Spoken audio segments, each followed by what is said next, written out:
At the moment, it seems to be 50 Cent and Diddy, and from what it seems, they're not going to be seeing eye to eye anytime soon. Whether it's the wild claims that 50 Cent made about Diddy or avoiding his parties, there's a lot going on between them.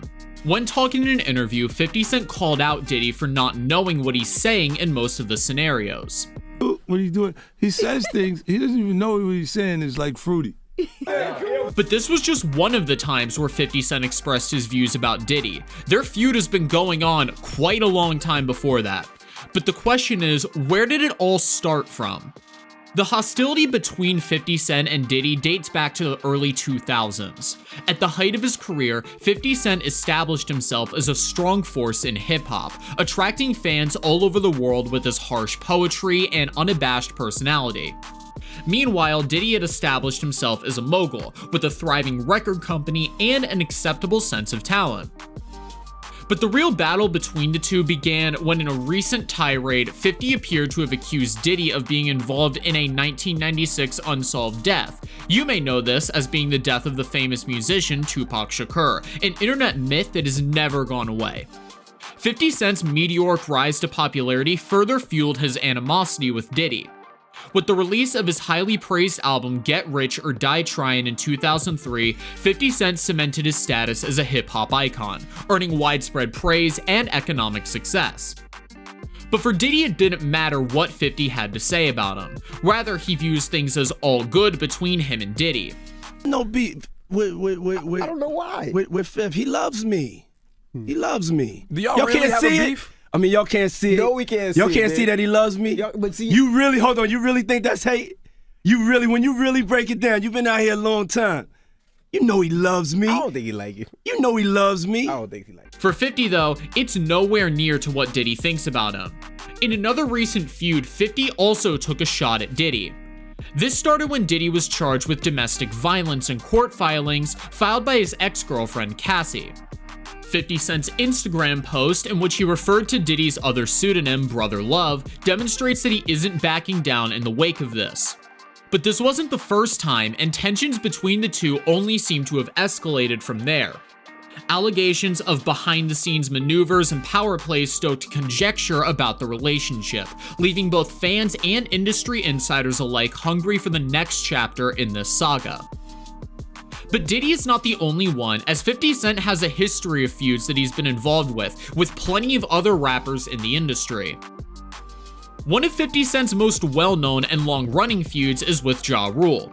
The conflict has included diss tracks, public insults, and ongoing hatred, and is thought to have originated in 1999, when Ja Rule's label, Murder Inc., allegedly robbed 50 Cent of his jewels. Something like one of 50's friends, like rob somebody, like you or someone in your crew or something like that. That's a different story, Vlad. That's a whole different okay, story. but that Right. led up to the altercation. That's what he says. The diss recordings that would be traded between 50 Cent and Ja Rule are possibly the most notable aspect of this feud. 50 Cent would release the songs Wanksta and Your Life's on the Line, which were aimed directly at Ja Rule. Ja Rule would retaliate with Loose Change, a song that not only targeted 50 Cent but also Eminem and Dr. Dre. This feud would go beyond music though, with both musicians launching personal insults during interviews and public appearances. They would criticize each other's jobs, credibility, and personal lives. While 50 Cent's career took off around this time, Ja Rule was experiencing obstacles. 50 Cent's Get Rich or Die Tryin' album in 2003 was a massive hit, confirming his status in the business. On the other hand, Ja Rule's popularity has plummeted, which can be ascribed at least in part to the conflict. But there are people who don't like to be connected to other singers in that way, and it seems like Ja Rule is one of them, and has talked about it as well. I hate the fact that every time I do an interview, he has to get brought up in my interview, or vice versa. I hate that we're connected in that way. You know what I'm saying? Because really, we really have nothing in common other than we're from the same neighborhood. But 50 didn't just aim at Ja Rule, he had The Game on his list as well. The well-known rivalry between 50 Cent and The Game, despite the fact that they're both signed to the same label, G Unit Records, is another key chapter in hip-hop history. The game would rise to prominence after joining G-Unit, which was fronted by 50 Cent. He also appeared prominently on G-Unit mixtapes and label productions. Until I actually offered those songs. Okay. You know, like the songs that he did have was music that I made with Dre, not what Game would make. Tensions inside G-Unit would continue to escalate, resulting in a public spat between 50 Cent and the Game. The specific causes of the debate are complex and involve a number of elements, including internal rivalries, personal concerns, and alliances. The Game's debut album, The Documentary, would be released in 2005 and contained collaborations with 50 Cent. But as tensions rose, 50 Cent felt that the Game was not sufficiently committed to G-Unit. The dispute was portrayed in a series of diss tunes, 50 Cent directing Piggy Bank and Not Rich Still Lying at the Game. The Game would respond with 300 Bars and Runnin', a lengthy diss track that addressed several parts of their disagreement. But the anger escalated into public outbursts, with incidents recorded at award presentations and events. The Game would ultimately be removed from G-Unit in 2005. Over time, though, there have been periodic attempts at reconciliation. Both 50 and the Game have stated a desire to get past the disagreement and squash the beef, but achieving a full resolution has proven to be difficult. Despite the passage of time since the peak, tensions between 50 Cent and the Game have still flared up on occasion. Social media posts and interviews have rekindled the debate, preserving the history of the dispute. Apart from Ja Rule and the Game, though, Rick Ross has also been the one who hasn't had much good with 50 Cent. The conflict between Rick Ross and 50 would begin in 2009, marked by a series of diss tracks, public taunts, and social media look, it's all the same at this point. But the main reason this one erupted was Ross releasing the song Mafia Music, which had lyrics that 50 Cent found disrespectful. In the song, Ross would discuss a range of themes, including charges concerning 50 Cent's personal life. Not only that, but he would also throw some shots at 50 in one of his interviews. Tupac or DMX? Pop. R.I.P. to DMX. R.I.P. to both. Pop. You got to understand, and when I say these names and decide who I'm deciding, it's not about who the best MC is. It's just my personal who impact. That's what we want you to say. Right. Yeah, that's the what we want most. you to pick. And you could be an artist that sold 20 million records, but that impact ain't hit me like a motherfucker that was from Kissimmee, Florida, that only sold 75,000. Right. So when I choose what I choose, if you understand me as an artist, I'm just trying to let y'all peek into that. In the aftermath of that, 50 Cent dropped a slew of disses and videos insulting Rick Ross, referring to him as Officer Ricky to emphasize Ross's background as a corrections officer.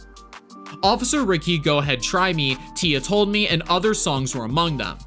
Both artists would exchange online taunts and insults over social media sites, escalating the public aspect of this fight.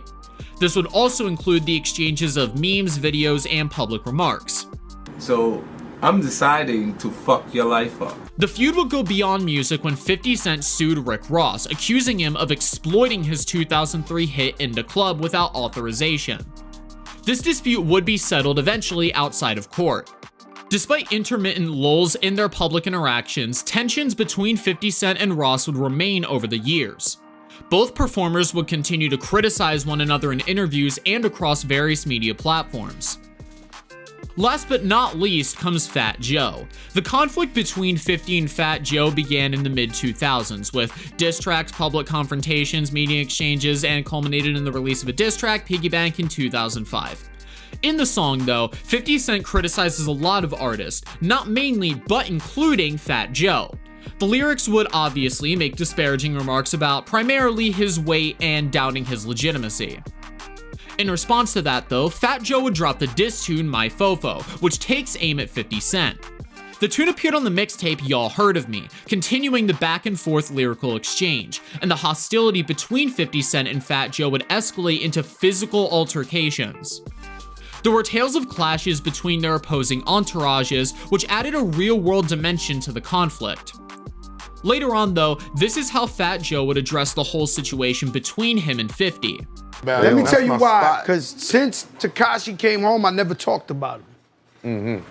You know, your mom say you ain't got something good to say about somebody, don't say it at all. No. So he chose his bed or whatever, snitching. That's not what I'm talking about. I'm talking about Casanova just took his time like a man. Over the past few years, there have been rumors that 50 and Fat Joe might be reconciling. Both artists have acknowledged the past while expressing a desire to move forward. In September of 2021, Fat Joe and Ja Rule would engage in Verzu combat, which marked a critical turning point in the relationship. During the ceremony, 50 Cent will make a surprise entrance, signaling a future reconciliation. So what are your thoughts on all of this? Let us know in the comments below.